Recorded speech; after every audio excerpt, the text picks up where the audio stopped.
You know, it is so easy to promise you'll always do the right thing at work. It looks great on paper, right? But let's be real. When deadlines are literally breathing down your neck, your inbox is a total disaster, and office politics just kicked into overdrive, those clear ethical lines, yeah, they blur fast. Welcome to This Explainer. Look, we aren't going to sit here and spoon feed you textbook definitions of integrity. You're professionals. You already know all that. Instead, we're diving into the messy, high-pressure ethical dilemmas that blindside you on a random Tuesday morning. We'll unpack the psychology behind why really smart people sometimes make, frankly, terrible calls in the heat of the moment. We are pulling insights straight from our source material to help you spot these subtle traps before you fall into them so you can protect the absolute most valuable asset in your career, your reputation. Okay, so let's jump right into the deep end with a real-world scenario. Picture this. It's 8:59 a.m. Your shift starts exactly at 9. Your coworker, who, by the way, is a close work friend and totally saved your skin on a project last week, texts you in an absolute panic. They are stuck in gridlock traffic and beg for a massive favor. Proxy clock in for them so management doesn't flag their attendance again. So what do? I mean, it seems like a tiny thing, right? No big deal. But literally in a split second, you are forced to weigh your loyalty to a highly stressed out friend against the black and white policy of your employer. The tension here doesn't come from a lack of morals. It comes from competing loyalties. You have to choose between taking the relationally easy way out or standing firm on your professional baseline. And here is the thing. Integrity is almost never lost in some grand movie villain scheme. Nobody is asking you to mastermind a corporate heist. Instead, as our sources point out, professional credibility slowly erodes through tiny, seemingly harmless little concessions. We're talking about slight exaggerations to a manager about why a specific task is late, or maybe just nudging one little metric on a spreadsheet to make a quarterly report look just a fraction better. It's that proxy clock-in we just talked about, or even casually misusing company software licenses for your own side hustle. The real danger here, in the moment, these don't feel like massive ethical breaches. They just feel like minor shortcuts.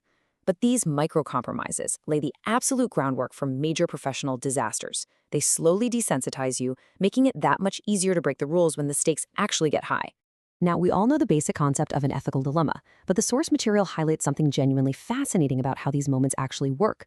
The real danger is the psychological friction of the ticking clock.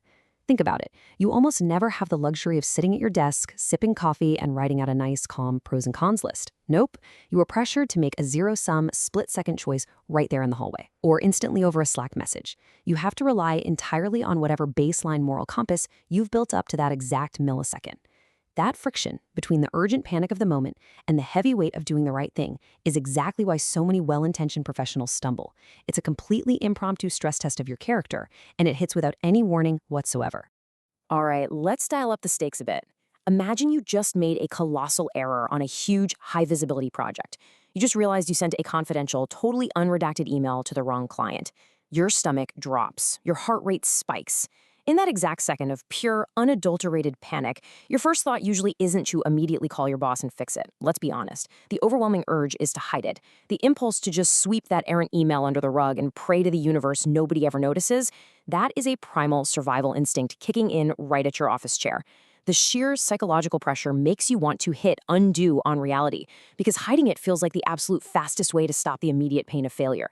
And giving in to that survival instinct, whether that is actively covering up that disastrous email or quietly fudging a performance record, it feels like a total lifeline when you are drowning in workplace pressure. When you're running on 4 hours of sleep and staring down a massive deadline, taking the path of least resistance looks like salvation. But our source text issues a very stark, uncompromising warning about this. That quick fix is a dangerous illusion. It's essentially a lifeline tied to an anvil.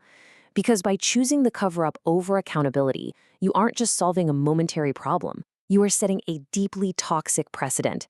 You're basically telling yourself it's okay to hide the truth when things get tough. And that is a habit that will eventually drag your entire career under when the truth, as it always does, inevitably surfaces.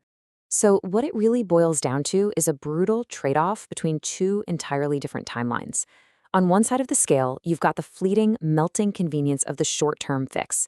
You dodge a painful reprimand today, you save your buddy's quarterly bonus this week, you get to leave the office at 5 p.m. without having a super uncomfortable conversation with your manager. But on the exact opposite side of that scale, you have the compounding, permanent weight of your professional credibility.